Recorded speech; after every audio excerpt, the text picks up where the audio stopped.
Today, I'm going to tell you a story about a Roblox player who tried to survive 99 nights in the forest and almost didn't make it out. This is the story of Daniel and why some games should never be played alone.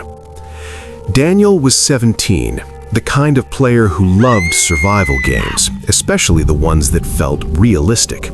The harder they were, the better. When he found 99 nights in the forest, it immediately caught his attention. The idea was simple: survive as long as possible, gather resources during the day, and stay alive through the night. But the game had a reputation. Players online said it felt different, not broken, not buggy, just wrong. Daniel didn't believe any of it. To him, it was just another game. So one night, around 2 a.m., he decided to try it, alone. The game loaded in slowly, the screen fading from black into a dark forest. Tall trees surrounded him in every direction, blocking most of the sky, leaving only small gaps where the moonlight barely reached the ground. It felt darker than it should have been. At first, everything was normal. He gathered wood, built a small fire, crafted basic tools, the usual survival routine. Nothing strange, nothing out of place. But then the first night started. The light from the fire flickered against the trees, shadows stretching and moving in ways that didn't feel natural. The sound design was quiet, too quiet. No animals, no wind, just the occasional crack from the fire. And something else, something distant. Daniel stopped moving for a second, turning his character slowly. "Did I just hear something?" he muttered. Probably nothing. The game was meant to be immersive, that's all. So one night, around 2 a.m., he decided to try it, alone. The game loaded in slowly, the screen fading from black into a dark forest. Tall trees surrounded him in every direction, blocking most of the sky, leaving only small gaps where the moonlight barely reached the ground. It felt darker than it should have been. At first, everything was normal. He gathered wood, built a small fire, crafted basic tools, the usual survival routine. Nothing strange, nothing out of place. But then the first night started. The light from the fire flickered against the trees, shadows stretching and moving in ways that didn't feel natural.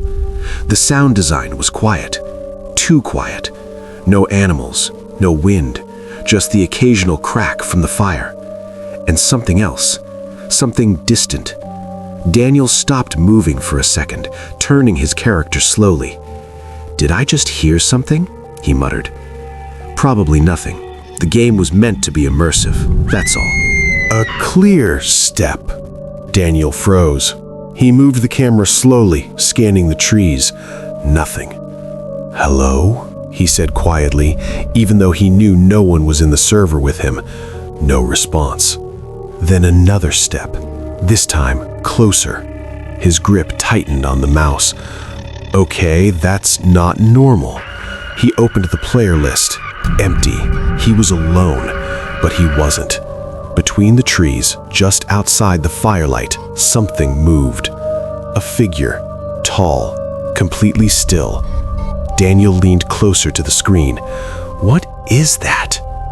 Pause. It didn't move. It didn't react.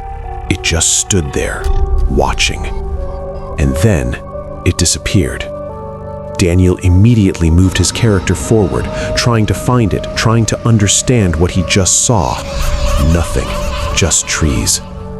Okay, that's scripted, he said, trying to calm himself down. It's part of the game. But then a message appeared. Not in chat, in the middle of the screen. "You shouldn't be here." Daniel didn't move, because he never saw that message before, and he never saw anything like it in the game description. "What?" he whispered. Another message appeared. "It sees you." Daniel's chest tightened. He turned the camera again, and this time the figure was closer, much closer, standing just outside the firelight. And that's when he realized this wasn't just part of the game anymore. Daniel didn't move, not at first. The figure stood just outside the firelight, barely visible between the trees, tall, unnatural, completely still. The darkness around it felt heavier than before, like it was pulling the light away instead of reflecting it. "Okay, that's not part of the game," Daniel whispered, his voice lower now. He moved the camera slightly to the left, then back. The figure didn't move. It didn't react. It just stood there, watching. And then, the fire flickered. For a split second, the screen dimmed, and when the light came back, the figure was gone. "Nope," Daniel said immediately, his hand tightening on the mouse. Decision. He opened the menu, trying to leave the game. Click. Nothing happened. He clicked again. Still nothing. What? The cursor moved, the button reacted, but the game didn't close, like it wasn't letting him leave. Then another message appeared. "You saw it." Daniel froze again. "All right, very funny," he said, forcing a laugh that didn't sound real. "Whoever's in here, stop." He opened the player list again. Empty. Still alone. But the message came back. "Don't turn around." Daniel slowly moved the camera against his own better judgment. The forest behind him looked the same. Empty. Relief. Nothing there. He let out a quiet exhale, and then the screen flickered again, this time longer. The fire went out. Complete darkness. No sound, no movement, just black. Daniel tapped the keys, trying to relight the fire. Nothing worked. Okay. His voice was quieter now, more controlled, like he was trying not to panic. And then, something appeared. Not in the distance, not between the trees, right in front of him. The figure. Taller than before, closer than before. Its shape barely visible in the dark, but enough to see that it wasn't human. Daniel didn't move, because this time, it moved first. One slow step forward. A faint crunch beneath it, like it was actually walking. No. Daniel dragged his character backwards, but the movement felt slower, delayed. Another text appeared. Too late. The figure took another step. The screen distorted slightly, like something was interfering with it. A low sound filled the background, not loud, but constant, like a deep hum. Daniel tried to open the menu again. Nothing. He was stuck. The figure was now just a few steps away. Its outline twisted unnaturally, like it wasn't meant to exist in that space. "This isn't real," Daniel said, but his voice didn't sound convinced anymore. It knows you're alone. The figure lunged forward. The screen went black. No game over, no respawn, nothing. Just black. A few seconds passed. Then the game came back. The fire was burning again. The forest looked normal. Daniel's character was standing exactly where he had been before. He opened the player list. Empty. No messages, no figure, nothing. Like nothing ever happened.